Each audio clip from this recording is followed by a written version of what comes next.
वालेकुम वरहमतुल्लाहि वबरकातुहू। मैं Mir Hamid Ali engineer, Indian Union Muslim League Youth League का तेलंगाना का प्रेसिडेंट। आज हम यहाँ पर डीईओ ऑफिस को आए हैं और ऑफिस को आने का मकसद यही है कि फलकनुमा के जो गवर्नमेंट जूनियर कॉलेज है उसमें जो हालत है, खस्ता हालत है, बद से बदतर हालत है।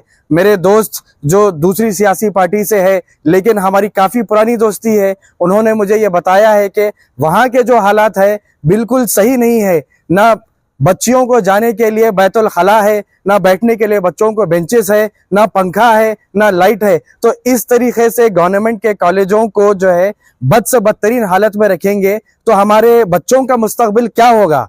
वहाँ के जो फलकनुमा एरिया के जो लगते हैं एमपी और वहाँ के जो लगते हैं एमएलए, मैं उनसे सवाल करना चाहता हूँ। आप तो जो है भारत भर में फिरते हैं और कहते हैं कि जो है गवर्नमेंट क्या कर रही है, क्या कर रही है। तो यहाँ पर तो आपका तो जो है इनडायरेक्ट टाई अप है यहाँ के कांग्रेस गवर्नमेंट से।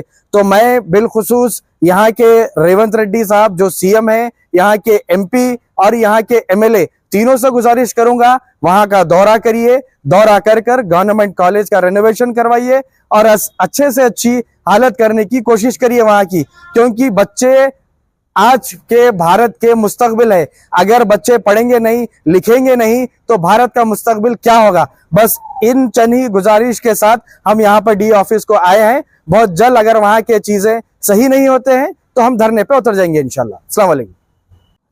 जय हिंद साथियों, मैं आपका दोस्त खुर्रम अली, भारत राज्य समिति विद्यार्थी विभाग ग्रेटर हैदराबाद कोऑर्डिनेटर। जिस तरीके से आप जानते हो पिछले कई दिन से हम लोग फलकनुमा गवर्नमेंट जूनियर कॉलेज का मुद्दा उठा रहे हैं, उसको लेकर आज फलकनुमा में कुछ काम स्टार्ट हुआ था, उसको भी रोका गया। कई सारे एनजीओ जाकर फलकनुमा गवर्नमेंट कॉलेज के प्रिंसिपल से बात करे, खुद इन्वेस्ट करने की बात भी करे थे तो भी उसको रोका जा रहा है। क्यों कॉलेज को डेवलपमेंट करने से रोका जा रहा है वो मुझे नहीं पता।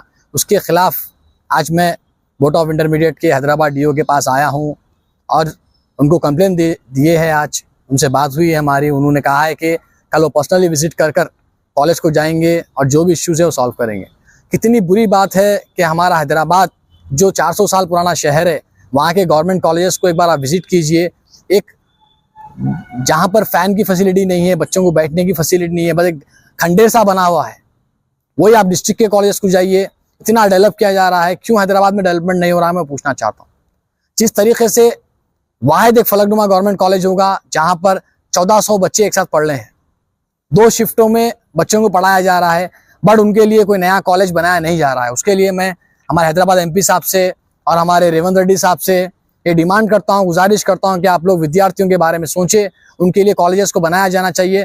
क्योंकि फलकनुमा कॉलेज में ही बहुत ज़्यादा प्लेस है, वहाँ पे अभी 1-2 नए बिल्डिंग्स बना सकते हैं आप लोग। क्योंकि 21,000 करोड़ रुपए गवर्नमेंट से जो फंड रिलीज हुआ है एजुकेशन सेक्टर के लिए, वो फंड को आप यूज़ कर सकते हैं, आप विद्यार्थियों को बढ़ा सकते हैं।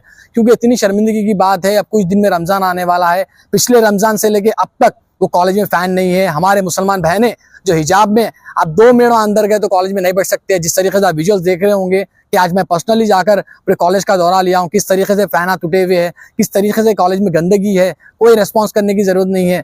जब पूछा जा रहा है एजुकेशन सिस्टम से कि आप लोग फैंस कहीं को तोड़ रहे हो, तो इतना इररेस्पॉन्सिबल लोग का बात है कि बच्चे तोड़ दे रहे हैं, बच्चे फैना तोड़ दे रहे हैं, तो बच्चों को पढ़ा रहे हैं क्या मैनेजमेंट कर रहा है। क्यों गवर्नमेंट इस तरीके से मैनेजमेंट को ऑपरेट कर रही है।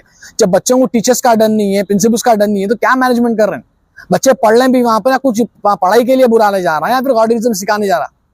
तो मैं डीओ साहब से गुजारिश करता हूं कि आप जाइए, जाके वहाँ पर जो भी आपका इंतजाम है आप चेक कीजिए।